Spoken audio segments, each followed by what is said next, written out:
Essie. Kamusta mga ka-ESI? This is Carlos Soriano from Enclosure Systems Specialist Inc. Pag-usapan naman natin ngayon ang Weidmuller terminal blocks. Sa mundo ng wiring at control panels, kailangan natin ng reliable at modular na koneksyon.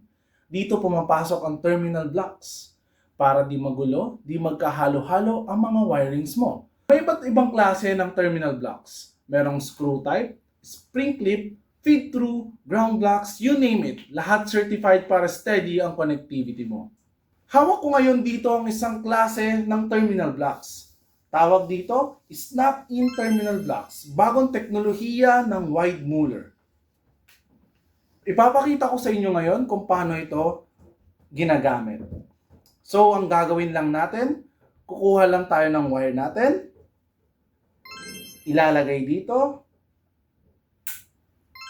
Okay na. Ganun lang siya kadali. At paano naman siya tanggalin? Kailangan lang natin ng screwdriver. Pupush lang natin. Tanggal. Ganun lang siya kabilis gamitin. Dati 4 na oras kami mag-wire. Pero ngayon, di na umaabot ang 1 oras. Salamat sa Weidmuller Snap-in Technology. Ready na ba kayo mag-level up? DM nyo lang kami sa aming Facebook o Instagram. O i-add nyo kami sa aming WhatsApp channel. Ako nga pala si Carlos Soriano, your partner sa Smooth Wiring Solutions. Paalam!